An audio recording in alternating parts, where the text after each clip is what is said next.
All attendees are in listen-only mode. Good evening and welcome to our webinar for Get a Clue, the Fine Arts Challenge for the 2016 Destination Imagination season.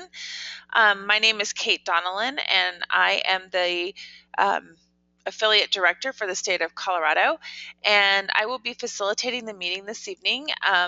If you have any questions you want to ask the presenters, please type them in the question box, and when it's appropriate, I'll make sure that the presenters know your question and we'll make sure we get that answered. I'd like to introduce Jeannie Zames, Louis Fries, and Greg Collette, who are our affiliate challenge masters, and they will be doing our presentation this evening. Go ahead, guys. Hello, everybody. Hey, everybody. Hi, everyone. I'm Louis Fries. I'm one of the affiliate challenge masters. I also am a regional challenge master for the North Metro region. Jeannie Zames is also a regional challenge master for South Metro, and Greg is my partner in the North Metro region. And if we change the slides to the next slide, you can see our contact information. We are happy to have you email us and ask us any questions you have about the challenge as you and your teams dig into it. And the next slide is all of the regional challenge masters. So if you are a Boulder team, Karen Valentine is your regional challenge master. Chris Drexler and Laura Gordon and Don Clark now work Cherry Creek region. Nancy Kennedy and Marta Grabowski are in the Denver region. Hal Eden is Jeffco. Bob Tipton is out at Pikes Peak. Ashley Lewis is down south in Pueblo. Barb Peister is also in South Metro with Jeannie.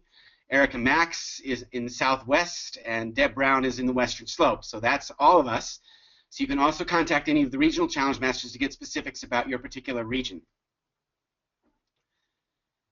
Next slide.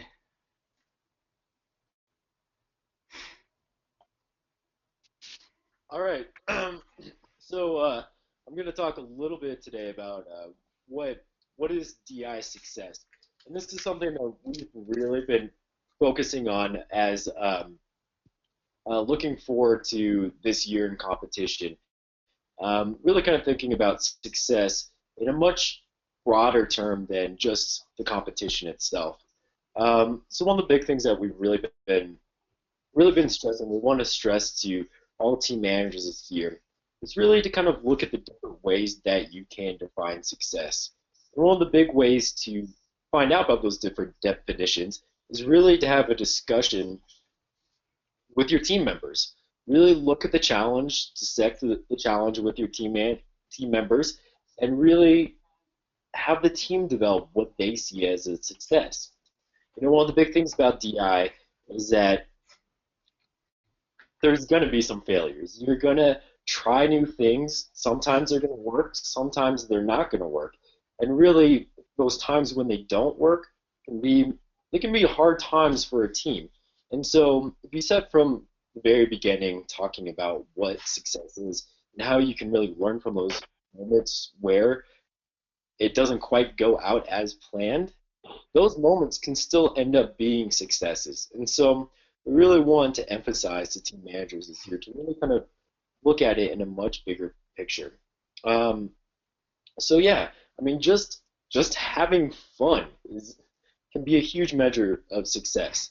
I mean, you know, the kids can go through the entire challenge and competition, and you know, maybe they don't move on to the next stage, but the fact that they just enjoyed spending time with each other and trying something new, I mean, in and of itself, that's a big success.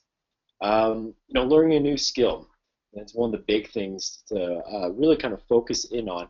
And one of the great things about DI is that kids can learn skills that they're going to be able to take way beyond DI. And if anything, they're going to learn how to learn new skills. So, you know, one of the big things about DI is just adaptability and teaching kids how to be adaptable. And so anytime they acquire a new skill, I mean, that's a moment of success.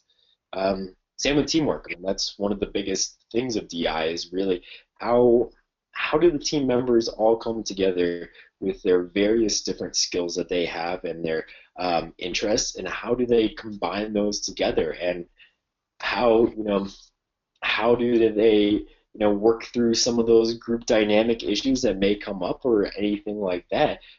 Just being able to work through those moments can also be a big success. Meeting new kids. Going back to DI is a great way. I mean, I was a team member, and one of the things I loved about the competitions was just being able to go and see other DI kids and go meet other kids and really find out what their interests were and see how they saw the world, because one of the funnest things is seeing all the different ways that a challenge is actually solved, because it's a little bit of an insight into that team's mind. And so really kind of emphasizing that aspect, that this is there's so many things that you can learn just on the social level from DI. So really just going out there and trying new things and meeting new people. And of course, going to the next level, whether it's taking first or second or third at a competition and going on to the next stage, that can definitely be a measure of success. Same with winning an award, one of the special awards. We're going to talk a little bit about awards here in a second, but one of the great things about the awards is that they really emphasize the fact that there is more to a successful attempt at the challenge than just moving on to the next stage. And I know many teams and been a part of teams where we won awards as far as innovative things that we tried, but that doesn't necessarily mean that we moved on to the next level. But it was still a huge moment, because it really showed that there are different ways that we can really take value away from our experience at DI. So really, like I said, we just want to emphasize to you as team managers that one of your biggest roles is really getting the kids to see the whole journey of DI and see all the little moments, and see where they're really growing in those little moments, and so really kind of reevaluate how we see success. So having talked about that, going to move on to the next part about special awards. Okay, so there are 3 special awards. The first one is called the Da Vinci Award, and it's essentially for outstanding creativity, big creativity, risk-taking. And I emphasize the risk-taking because we're really looking for teams that do something in a really brand new, out-of-the-box, risk-taking way for the Da Vinci Award. Then there is the Spirit of Discovery and Imagination Award for outstanding spirit, teamwork, volunteerism, and sportsmanship. So those are the teams that go out of their way to help other teams that do something extraordinary in those areas. And then you have the Renaissance Award for outstanding engineering, execution, performance, or design. So that's really focusing in on skill, outstanding skill in various areas. Whereas the Da Vinci Award is for just huge, out-of-the-box risk-taking and creativity. We can move on to the next slide. All right, so one of the biggest questions, and since we're all on a webinar, I can't ask you to raise your hands and see how many people are new team managers, but one of the biggest questions is, what exactly is my role as a team manager? So first and foremost, very much like your role as a parent, your job is to keep your team healthy, happy, and safe, and make sure that they have a good time, that you referee any arguments, those kinds of things. One of the best ways, and we talked about this a lot when we had our first breakout session as Challenge Masters, was your job is to be a project manager. For any of you who either are project managers during your day jobs or you work with project managers, you know that those are the people who keep you on task. They are the people who help make sure that you are getting everything put together as a team to accomplish the end goal. And typically, project managers don't design. They're not the ones doing the manufacturing. They're not the ones doing the creating. They are the ones who are keeping you on time, on task, and making sure things get accomplished. So that's a great way to think about your role as a team manager, as a project manager. One of the best ways that I've heard this described is it's your job to give the support needed for your team to succeed, not to give the solutions needed to succeed. So along with that comes education. And when you think about Destination Imagination, it really is all about the kids, and it's really helping them to understand and to learn how to solve problems, and not only how to solve problems, but how to solve problems in 10, 15 years when they're in the workforce, and technologies out there that we haven't even thought about, and teaching them how to figure those kinds of things out. So for example, I'll use an example that's part of the challenge, and I know Lewis will talk about this during the challenge part, and I'll also talk about it later on during the paperwork part. One of the aspects of this challenge involved using technical methods to solve one of the aspects of the challenge. So it's not your job to say, use chemistry to create this piece, but it's your job to help educate them about, okay guys, let's figure out what are technical methods. Where could we go to learn more about technical methods? We could go to the library, we could go to one of the museums, and taking them to places they can learn more, and then helping them to have the discussion and understand what they learn. One of the most serendipitous things about this challenge this year is right now there's a great exhibit going on at the Museum of Nature and Science about forensic aspects of Sherlock Holmes. So what a great way to take your kids, let them see what's out there, let them learn about it, and then give them an opportunity to talk about it. And you've provided the opportunity to educate them. You didn't just tell them how to solve the issue. So for example, one of the things too that comes up often is, okay, can I teach my kids how to sew? Absolutely, you can teach the kids how to sew if they want to make costumes. You just cannot make the costumes and teach them on the costumes that are going to be used for the performance. You can teach them how to sew a pillow, and then they can take the skills that they've learned on how to sew that pillow and use that to sew a costume. Another big role of yours is to work with the parents and really helping those parents understand exactly what interference is. And Greg's going to talk about this a little bit more here in a couple seconds. One of the things that's a great thing to do with your parents is there's a document in the rules of the road that's actually called the interference contract. And that's a great thing to go through with your parents and just help them understand. And it's not one of those things that I think a lot of times people get pretty worked up about interference. You just want to make sure that all of the solutions are the kids. Everything is all about the kids solving things. And, you know, it's hard for any of us who've ever been helicopter parents in the past or the present, but helping them understand that everything needs to come from the kids. Okay, next slide. So I think, yeah, that perfect segue into interference, which, as Jeannie mentioned, is kind of this big term that sometimes can be a little, hard to kind of get your hands around. But I think that really definition is perfect. It's the goal of us watching for interference, the goal of not having interference, is that the solution is created by the kids, that they find answers to the challenge that they themselves can create and that they can implement. So, kind of big things about interference. I think one of the biggest things is it's not just at competition. It can happen anytime, whether it's during the development of the challenge. It can happen outside of the actual performance. If it's a parent that somebody needs help with their makeup done, and so a parent comes in and helps put on the kid's makeup. Right there, that's interference. It should be the team members should be able to apply, the makeup and help with the costuming for all the other team members. Really, again, it's just it's so tempting, but the goal is that the goal of having such a big definition of interference is so that we can focus on the kids and have them develop their own solution. But yeah, again, it can happen even during the performance. Say mom is in the audience and is mouthing the words to the play or to the performance, or somebody in the audience is tapping on their wrist so the team knows that they're running out of time. All of those things are things that the team members themselves can be monitoring.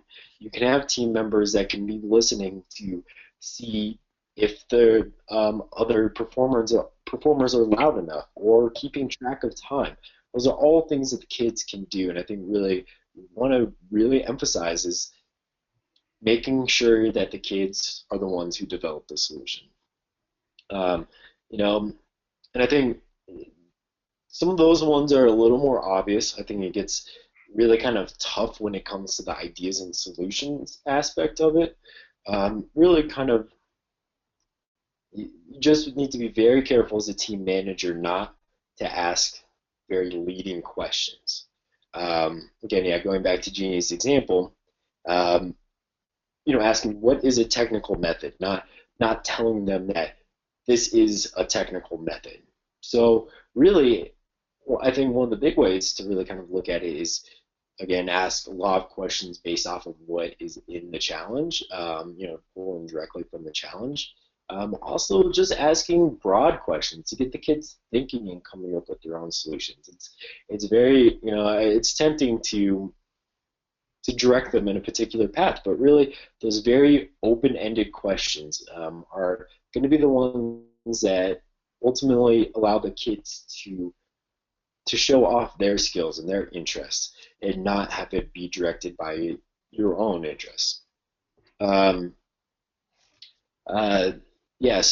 the point deductions, it really, when it comes to the deductions, it's really kind of on the discretion of the appraisers. It's up to them really what they're going to look at. They look at, the appraisal team looks at if they find that if they see interference or they hear about interference.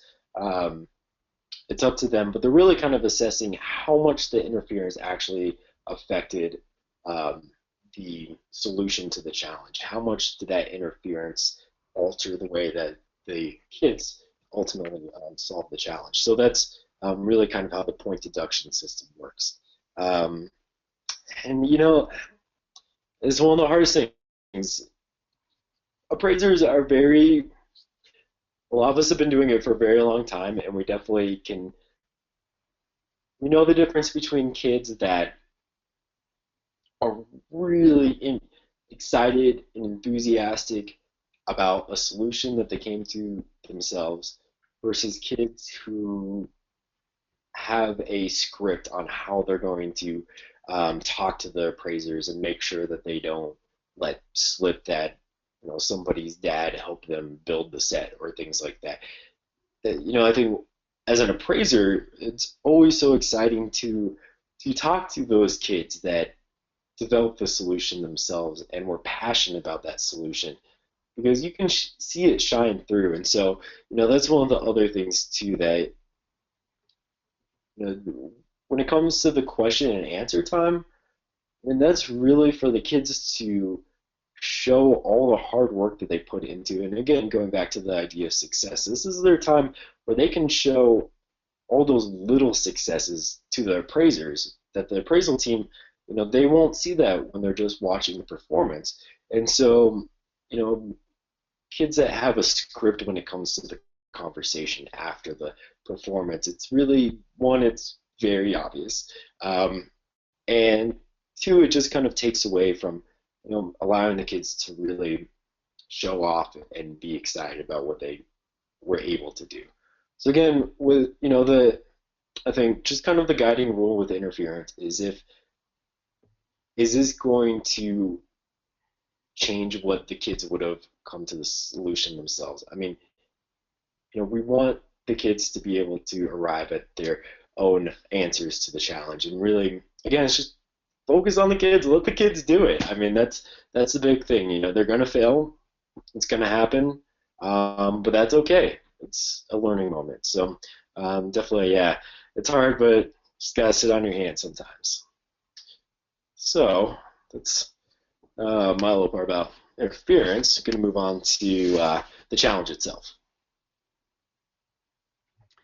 Next slide, please. Oh, here we go. So here are the highlights of the Get a Clue challenge. First, the team will present in the style of a traverse staging, and we'll talk about the details of all these things as we go through this. And if you have questions, please don't hesitate to put them in your chat box, and Kate will get those to us. I'm sure as we go that even though I'm leading this discussion, that Greg and Jeannie will have comments about various pieces of the challenge as well that they'll want to chime in on. So you'll probably hear all three of our voices as we go. But again, teams will present in Traverse Staging. They will present a mystery story set in a team-chosen time period prior to 1990. They will discover live on stage which of three suspect characters is responsible for the mystery. They will need to include a Technic Lou that helps solve the mystery. And then, of course, they'll have the two team choice elements. So let's move on and talk about the details of each of these pieces.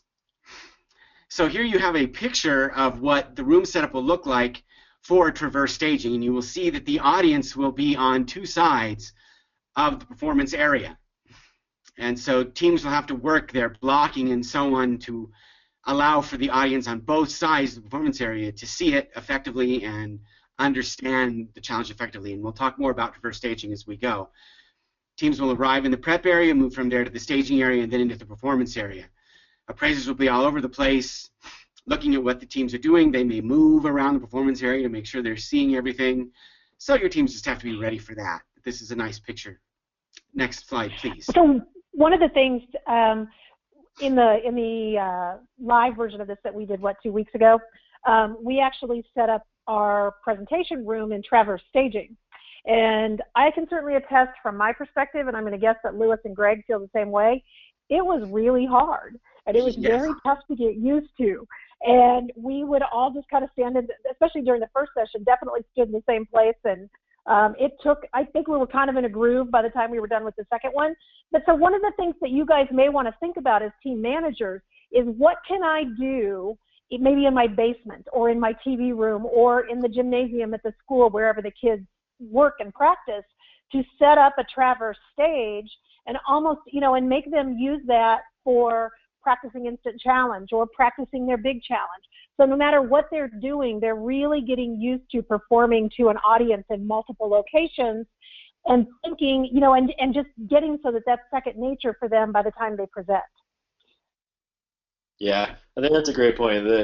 It's not an intuitive way to perform by any means. It definitely takes a switch in how you're used to it. So definitely something to kind of consider as you go throughout the year. Yeah, definitely. I agree with that. So the suspect characters in the mystery maker. This is probably the most complex area of the challenge. There's lots going on here that the team has to be aware of and follow so that they get as many points as they can possibly get. So the team will create 3 suspect characters that may have committed whatever crime it is that is committed in their story that they're going to create. So there'll be 3 suspect characters, and one of those 3 will be revealed as the mystery maker. So here's how this works. I'm going to take you through this the way your teams will experience when they arrive at the challenge site. They will have with them their paperwork, and Jeannie's going to talk more about paperwork, but it's very important for this challenge because one of the things that gets written on the paperwork is the names of the 3 suspect characters. When they arrive at prep area, your team will hand over their paperwork, and the prep area appraiser will cut out from the paperwork that they're given the names of those 3 suspect characters, and they will place each of those names in separate envelopes. So the team will see each name placed in a separate envelope. Those 3 envelopes will be passed on to the timekeeper announcer. Once the team is in the staging area the timekeeper announcer will have them pick one of those 3 envelopes. And that envelope will then be placed on a square that's taped off in the performance area. And that will be done by the timekeeper announcer. So the team itself does not know which of the 3 names is in the envelope that ends up being in the square on the stage. So then they begin their presentation. And somewhere in the middle of the presentation, they're going to open up the envelope and learn who the mystery maker is. Okay, so it's going to be up to the team to decide when they're going to open up the envelope that's in the taped off area and discover the mystery maker. They should not move that envelope out of that box until they're ready to open it, because once they move it, the assumption is going to be that they're getting ready to open it, and the appraisers are going to change what they're scoring, which we'll talk about here in just a minute. So the mystery maker will be responsible for the secret, unknown, or unexplainable situation that your team is coming up with. As I said, the mystery maker will be unknown to team members until they open the envelope live on stage. So they're going to open it in front of everybody. They don't have to tell anybody what name came out of the envelope, but they do have to open it where everybody can see it. Ending is presented as appropriate to the revealed mystery maker. The story must point to all three prior to envelope being opened. So what this looks like, and I'm going to actually read to you the way the points work for this because it's a little complicated. So I'm reading from page 57 of the challenge 3D. Before the envelope is opened, the events of the mystery story must point to all three suspect characters as the potential mystery maker. The team will earn points for how well the events in the mystery story point to all three suspect characters as the potential mystery maker. Only events from the mystery story that happen before the team opens the envelope will be considered for scoring. So prior to the envelope being open, the appraisers are going to be looking for how well does the team reveal who the three suspect characters are and why they're suspect characters. Then they're going to open the envelope at a time they choose. And once the envelope is open, the appraisers are looking for something completely different. And now I'm at page 58, letter E. After the envelope is opened, the team's presentation of the rest of the mystery story must point to the identity of the mystery maker that is in the envelope. The team will earn points for the creative integration of the mystery maker's identity into the events of the mystery story after the envelope is opened. Creative integration means that the elements of the presentation point to the identity of the mystery maker in a creative and novel way. Only events from the mystery story that happen after the team opens the envelope will be considered for scoring. So what that means essentially is once the envelope is opened, the appraisers are going to start looking for how the team is revealing who the mystery maker is and how creative and novelly they do that. So for the appraisers, there's a very abrupt change from before the envelope is open to after in terms of what they're looking for and what they're scoring. For the team, it should be one cohesive performance all the way through, but the team needs to be aware that there is a change in scoring from when the envelope is opened. So let's go to the next screen, next slide. So these are the points again for the suspect characters in the mystery maker. How well the events in the mystery story point to all three suspect characters, and all of that has to happen before the envelope is opened. And then the creative integration of the mystery maker's identity into the story after the envelope is opened. And so we've talked about the procedures here. And again, you'll fill out your paperwork and you'll have those names on it. The prep appraiser will cut that apart and place each name in an individual envelope, and that goes to the timekeeper announcer. The timekeeper announcer has one team member select a single envelope, which is then placed in the tape square, and team members do not remove the envelope until they want to open it. Now, it may be that after they've done their whole performance, when the appraisers come up to talk to them, they ask them to see what they pulled out of the envelope, just so the appraisers can know that. But there is no time during the performance that anybody has to say what was in the envelope. That's entirely up to the team and how they want to put their story together. Do we have any questions about this particular area? So if you have any questions, you can put them in the question box and we'll get them answered for you. It sounds like making sure you read through that procedure and your kids read through that procedure are pretty key. Yeah, it's very important because this is the most confusing, complicated part of the challenge, and making sure everything happens the way it's supposed to happen so that points aren't lost because they start going through the mystery maker's identity before they open the envelope or vice versa. Can the envelope be a part of the story in any way? I would say that yes, it can, but I wouldn't do that until they're ready to open it, because it has to sit in that box until the team is ready to open it. So you probably don't want to engage with that envelope until you're really ready to open it. But once you're getting ready to open it, you can use it however you want. I think that's it, Louis. All right, next section. The Technic Lou. So this is where the technical methods and technical design come in. The mystery must include a Technic Lou, and it must be integrated, so it must be part of the search to discover the mystery maker identity.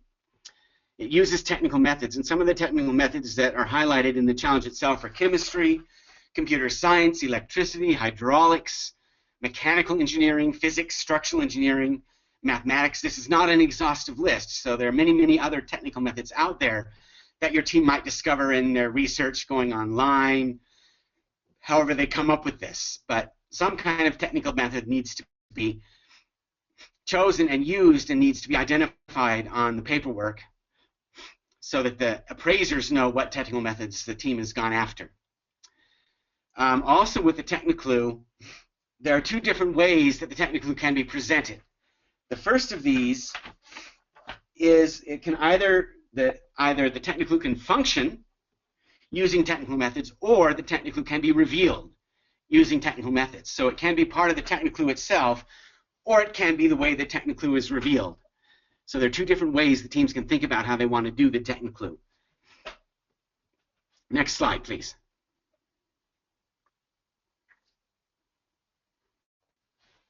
So the Technic Lou can be presented at any time the team wants. So it's up to the team to figure out where and how and when they want to use it. It could be used more than once if the team wanted to do that as well. There's no limits there. The points here are for technical innovation, which is meaning a new, unique, or original or creative way to accomplish a task using technical methods. So the appraisers are going to be looking for, is this something we've seen a lot before? Is this new to us? Is this being done in some really creative, out-of-the-box way? Or is it something we've seen before a lot? We try not to go back to past challenges when we do this. We try to keep everybody with a fresh, open mind. But again, it's got to be really new and unique and risk-taking in some way to really get the high points for technical innovation. We don't want run-of-the-mill. And then technical design. That is the result of the plan for carrying out the task. So that's how it's all put together, how it's built, how it's created. And then the technical innovation is how new and unique, how risky is it? Something to be aware of is that if it doesn't work, and if your team is taking big risks in how they're putting all this together, it may be that on competition day, it's so innovative that it doesn't quite go the way the team was hoping it would go. So it may be that for technical design, that the points are reduced, but that does not impact technical innovation, which is a separate scoring category. So teams may score very, very high for innovation because it was really, really incredibly innovative, but lower for the design because it didn't quite work the way the team had hoped it would. We're missing a piece there. Also, another piece that's not showing on here is the team will earn points for the integration of the Technic Lou into the mystery story.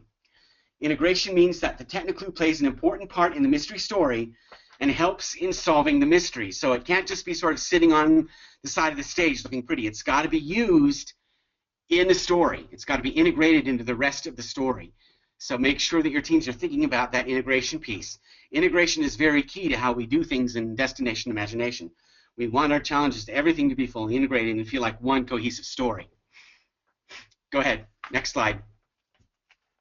Now, before I talk about the team choice elements, what we're missing is the very first piece of this, which is the story itself. So I want to take just a few minutes to go back and talk about the details of the story and what's being scored in the story itself.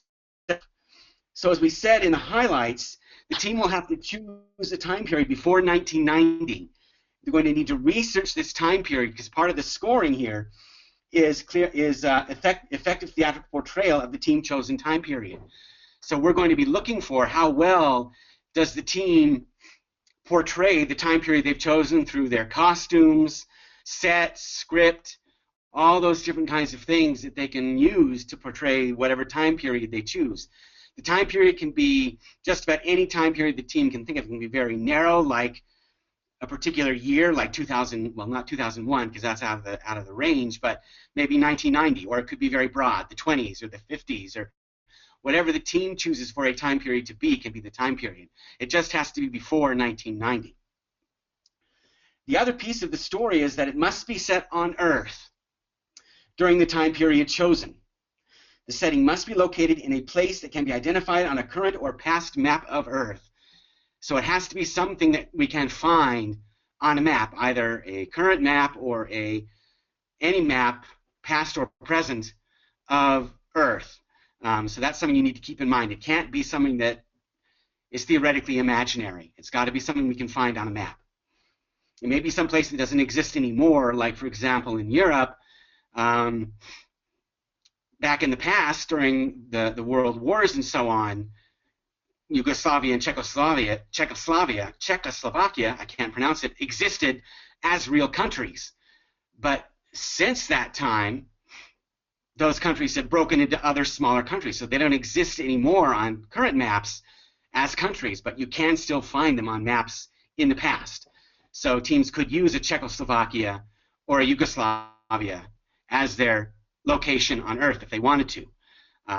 So that's something to keep in mind. So the points, again, are creativity of the mystery story, meaning there is an original development of the storyline, including the plot, clues, solution, characters, and ending. Clear and effective storytelling. This means the story has a beginning, a middle, and an end, and is presented in a way that is easy to follow and understand. And then again, as I said, the effective theatrical portrayal of the team-chosen time period. This means how well all aspects of the team's presentation, such as story, scenery, costumes, makeup, hairstyles, etc., reflect the team-chosen time period before 1990. If the team does not portray a time period before 1990, it will receive no points for that particular scoring element. So that's a very key piece. So then the last piece of all the challenges is the team choice elements. This is really your team's chance to write part of the challenge themselves and choose what they want for the appraisers to score. And it can be anything the teams wants. And there'll be 2 of these. They can use anything to create these. They cannot be a specific required item. However, they can be part of a specific required item so long as it can be easily separated from that item itself. So it could be that your team wants to pull a part of the Technic Lou for scoring as a team choice element. If they can do that in such a way that we can score that without overlapping any of the scoring elements for the Technic Lou itself, then they could do that. It's not always going to be easy, and we don't recommend that. But the rules do say that they can take a specific part of a required item and have that scored as a team choice element. And it should have a meaningful connection to the solution. Again, these have to be integrated into the solution. They can't just sit off to the side, as I said, and be pretty. They have to be part of and connected to, integrated to the solution. And so the points here are for creativity and originality, quality, workmanship, and effort, and again, integration into the presentation. And the last bullet point is very kind of critical here. You don't want to have your team choice elements be specific to a particular ending, because the team won't know which of the endings they're going to use until they actually get in the middle of their performance and open that envelope, because the team will come in with 3 different endings that they could possibly perform, 1 for each of the suspect characters they create. And when they open the envelope, they'll know which of those endings they're going to have to actually present. And so if you have a team choice element that's related only to suspect character 2, but your team ends up having to present the ending related to suspect character 3, then that team choice element will never be seen by the appraisers and will not be scored. So if you're going to have a team choice element that happens after the envelope is open, make sure that your team thinks about how they're going to fit that into any ending they might end up presenting, not just one of them, because they want to make sure everything gets scored and everything gets seen. Was there a question? Yeah, we have some questions here. Okay. Will the appraisers deduct points if costumes are made from material not present in the portrayed time period? For example, a duct tape costume that depicts a Victorian costume. No.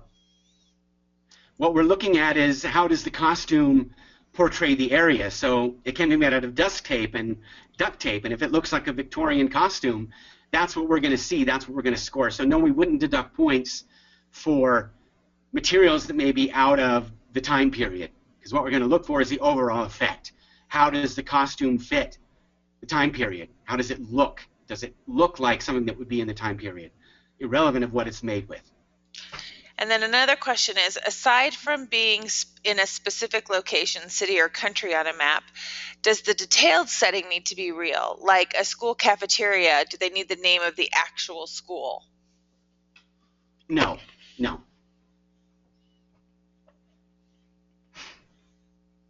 That's it? Yeah, I think, for that, you still want to place it somewhere, as far as, we wouldn't need the exact name of the school, but we'd still need to know, something to the effect of the country or the state or anything like that that would give the appraisers clues as to what the time period and location that the kids are trying to portray. A cafeteria in, say, the 1950s is probably going to look a lot different than a cafeteria in 2015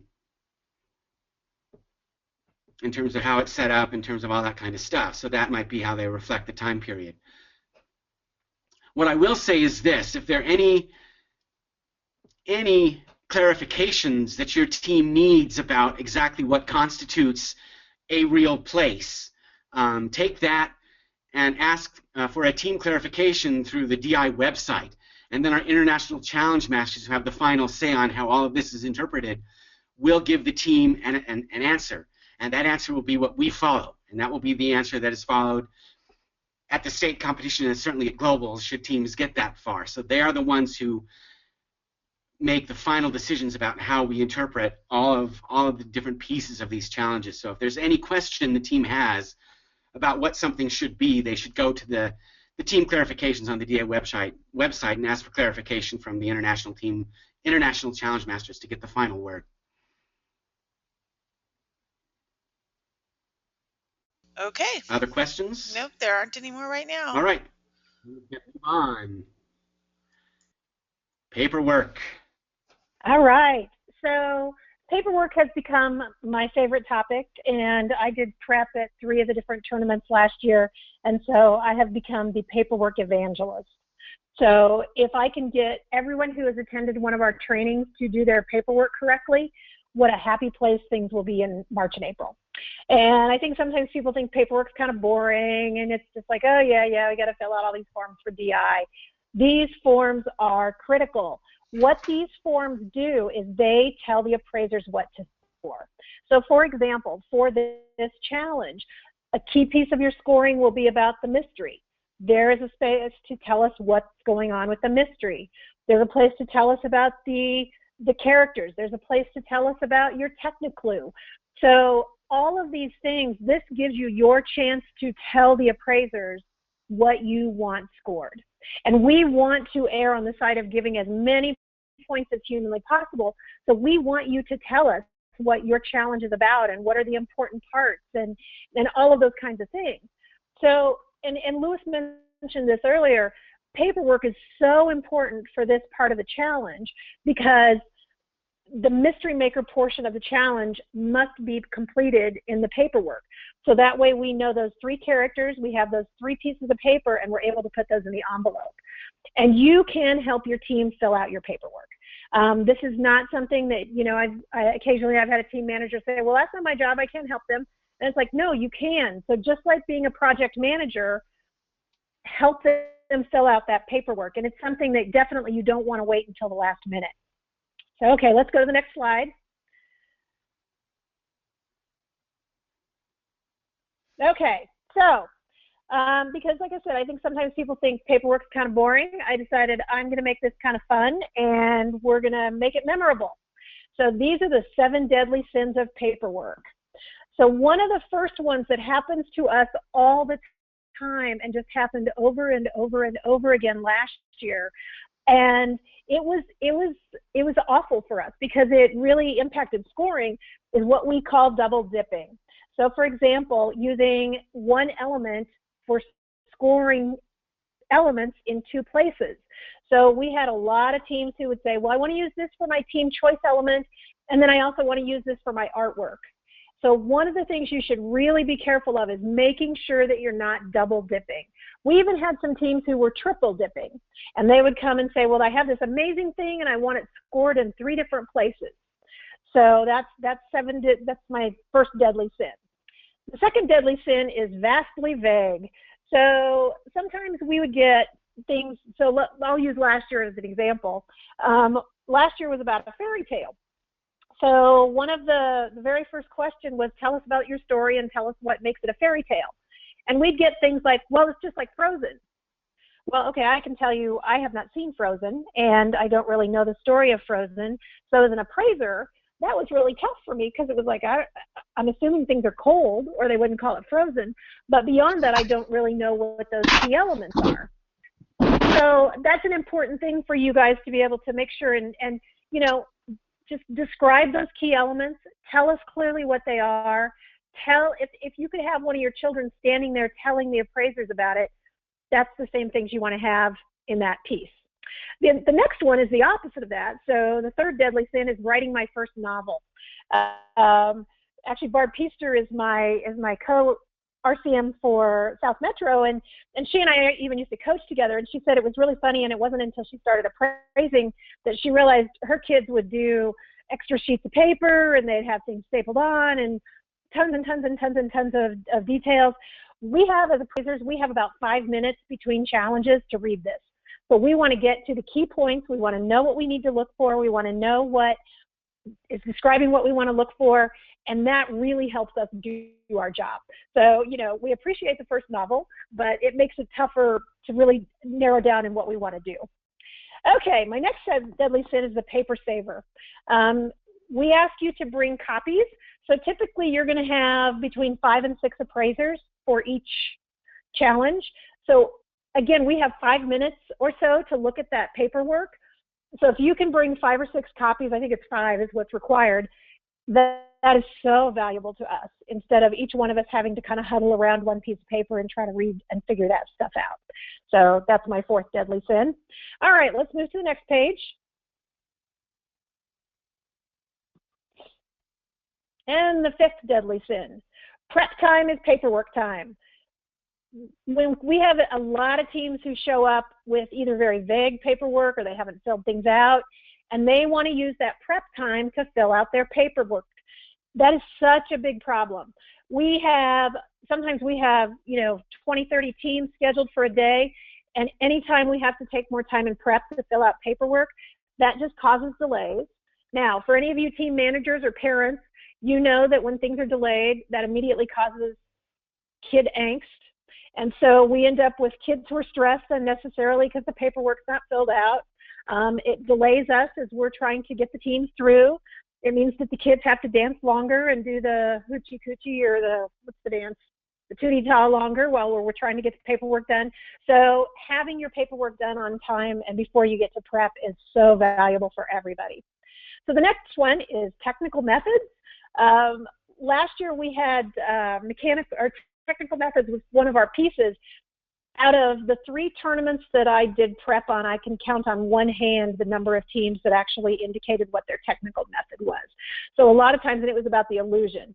So we'd have teams who would say, well, here's what my illusion is, but then they wouldn't give me the technical methods. And so make sure that when you're filling those things out, that if it asks you 2 questions, that you answer 2 questions. That's really important. Then the last 7 deadly sin is, what exactly is this team number you're talking about? Don't forget to give us the team number. A lot of times we have multiple teams from the same school, and we absolutely want to make sure that you get the points that your team is supposed to get. So double check and make sure that you have your team number on all of those pieces of paperwork.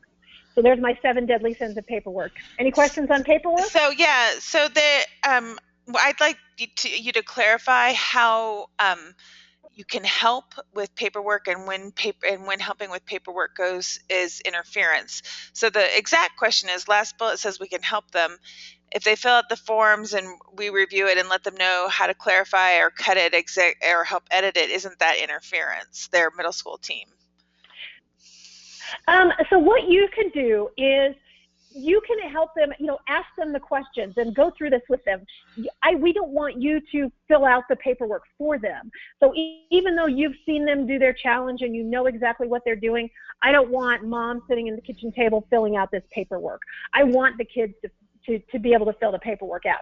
Now, I also know that we have teams sometimes who are 2nd graders, and mom can help. They give the answers, and mom can help write those things down. Mom can help type, or the team manager. The input still needs to be from the kids, but you can help them identify, here we go, guys. These are the questions that we need to answer. What do you want scored here? One of these, and I didn't make this one of my 7 deadly sins, but one of the ways that you can help them, a lot of times for the technical or for the teen choice elements, we may get something like the costumes. So maybe they have 6 costumes, and maybe one of those costumes is absolutely stellar, and maybe the other 5 are pretty good. So one of the things that you can do as a team manager is say, wow, do you want to do one of these, or do you want to do all of these? and kind of ask those leading questions to help them figure out, okay, yeah, right, this is exactly what I want to have scored. And then you can help them get the paperwork filled out, but they still need to provide all the answers to the question. And I'm hoping I said that correctly. You did. I'm sure Kate will let me know if I didn't. Okay. You did. Awesome. The other thing is that all of the tournament data forms are available on the destinationimagination.org resource site as fillable PDFs as of this moment. So it really helps appraisers if you do type them. If you're not going to type them and use the fillable PDFs and you're going to handwrite them, that's perfectly acceptable. Just remember that people with old eyes are reading these, and so I would have the person with the best penmanship and the neatest writing help do those, because we want to read things fast, and so deciphering messy handwriting adds complexity where it doesn't need to be. Yeah, thank you. I guess the bottom line for what I want to get across for paperwork is paperwork always sounds like such a dull thing. Paperwork is the key for us to understand what your kids want to have scored. So this is the thing that really helps us to give them as many points as we possibly can, to understand the story they're presenting, and to understand and be able to really enjoy and respect and see all the work that they've done, and see everything that is come together as a part of this challenge. So just want to make sure, and if you guys ever have questions about paperwork or filling it out or anything like that, don't hesitate to ask. And so if you want to go to the next slide, this is actually, we're at the end. One of the things I want to point out, and Kate just mentioned that we have a lot of online and digital resources. So we have the International DI website, we also have the Colorado website, and then we have a Colorado Fine Arts Facebook page. So if you go to facebook.com at DI Get a Clue, that's kind of cool, dig a clue sort of, we will be posting information there. So we'll be posting discussion questions about the challenge, we'll be posting some instant challenges for you guys to practice, we'll be posting things about paperwork and reminders prior to the challenges. It's a lot of different things. We'll also post a link to this recording as well. So great places for you guys to get resources. So if you want to go to our last slide, let's open it up for any other questions. Does anybody have any questions?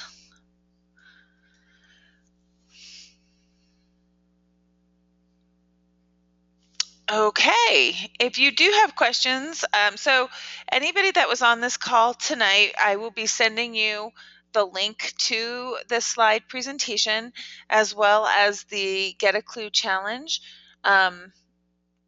tomorrow, and yeah. Yeah, thank you guys for attending. It makes a world of difference. Yeah. Thank you a lot. Yeah, thanks everybody, and we're excited to have you all. This is a cool challenge this year, and so we're excited to have you and all your kids and your teams participate. So we do have a last minute question. I think this may be a clarification though. Does the Technic Lou have to be specific to that time period? The answer to that is it does not. It does not have to be specific to that time period. We do recognize that in lots of good fiction, people travel in time and bring technology from the future back into the past. And so it is possible that the Technic Lou could be something brought from the future into the past as an example of that. So certainly it does not have to be of that time period. What matters is how it's integrated into the story itself. Yeah, I think that's the huge piece of it. It's just the integration. Why is that Technic Lou there? Why is that type of technology in the story and present in that time period? It's really how well it fits, and as Lewis has pointed out before, the cohesiveness of the story. Just how does it fit in there? That's all that really matters. Yeah. And I mean, time travel is used all the time, and I think, and again, using your paperwork to describe, here's why this is here, and here's how this is integrated. For example, if you're in the Old West and you just happen upon a bluff and here's a laptop, that's not really integrated. But if you have something added to your story that explains, here's why this is here, and wow, what is, integrates that into the story, then even though that technology may not have been there at that time, if you make that part of your story, then that makes it work. Exactly. All right. Unless anyone has any questions, we're done for this evening. Thank you all very much. Thanks to Louis and Jeannie and Greg. We so appreciate you taking time this evening to help our team managers be successful. And again, Absolutely. And thank you, Kate, for leading and facilitating. You're welcome. All right. Thank you. We are now ending the webinar.